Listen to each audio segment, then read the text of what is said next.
দেশে স্বৈরাচার পতন এবং অযোগ্যদের চেয়ার থেকে সরানোর পর থেকে সাফল্য আসতে শুরু করেছে। আপনারা যদি দেখেন যে স্বৈরাচার সরকারের পতনের পরে আমরা এমন একজনকে সেই জায়গায় পেয়েছি যিনি নোবেল বিজয়ী, সারা বিশ্বে অন্যতম এবং বাংলাদেশের গর্ব তিনি। তাকে নিয়ে আমরা গর্ব করতেই পারি। তিনি অনেক যোগ্য একজন মানুষ, যোগ্য জায়গায় বসতে পেরেছেন এবং অযোগ্যদের চেয়ার থেকে সরিয়ে দিয়ে নতুন করে যোগ্য কাউকে চেয়ারে বসিয়েছেন তার সহকর্মী হিসেবে। সবাই মিলে কিন্তু অলরেডি অনেক ধরনের কাজ শুরু করে দিয়েছে এবং যেগুলো দেশের প্রয়োজন, ইমার্জেন্সি প্রয়োজন, মেজর বড় বড় প্রবলেমগুলো সেগুলো কিন্তু সলভ করে কাজ অলরেডি শুরু হয়ে গেছে। সো আমরা বলতেই পারি যে এক নতুন বাংলাদেশকে আমরা দেখতে পেয়েছি এবং এই যে এখন বন্যার্ত মানুষের সাহায্য করতেছে, লক্ষ লক্ষ মানুষ তাদের সর্বোচ্চ দিয়ে আর্থিকভাবে বা তারা জিনিসপত্র কিনে দিয়ে অনেকে সেই জায়গায় গিয়ে তাদেরকে সাহায্য করতেছে।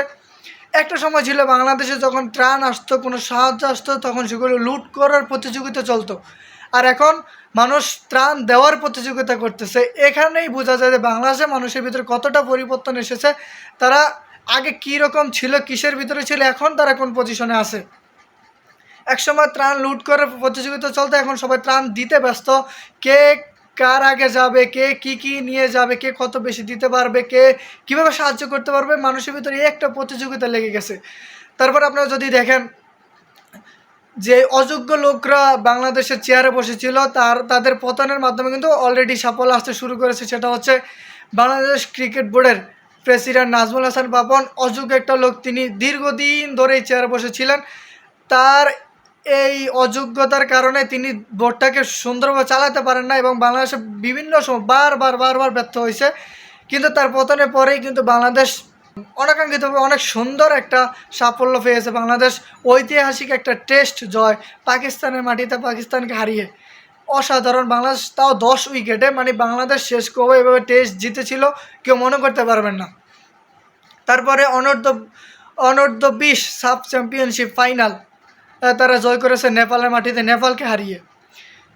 সেমিফাইনালে ভারতকে হারিয়েছে এবং ফাইনালে নেপালকে হারিয়েছে। আপনারা বুঝতে পারছেন বাংলাদেশের সাফল্য কিন্তু অলরেডি শুরু হয়ে গেছে এবং সরকার থেকে বিভিন্ন উদ্যোগ নেওয়া হচ্ছে।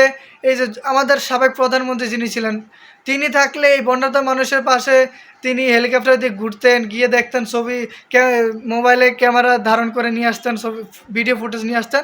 কিন্তু বর্তমান উপদেষ্টা তিনি এসব কোনো কিছুই না করে 100 কোটি টাকা তিনি অনুদান ডোনেট করেছেন এবং তার মতোই তো সরকার বা তার মতোই তো নেতা আমাদের প্রয়োজন। স্বৈরাচার সরকার যে অমানবিক সংবিধান তৈরি করেছিল তাদের নিজেদের স্বার্থে, সেগুলো কিন্তু এখন সংশোধন করা হচ্ছে, সংশোধন করার কাজ চলতেছে। তারা যে অবৈধ সম্পদের মালিক হয়েছে তারা কীভাবে হলো সেগুলো এখন খতিয়ে দেখা হচ্ছে। সো আমরা এখন একটা নতুন বাংলাদেশকে দেখতে পাচ্ছি যা আগামী দিনে বাংলাদেশকে সামনে এগিয়ে নিয়ে যাবে। বাংলাদেশ অনেক দূর এগিয়ে যাবে যদি এভাবে চলতে থাকে, যদি না কোনো ধরনের সমস্যা বা কোনো ধরনের কুচক্র এর ভিতরে গ্রাস না করতে পারে।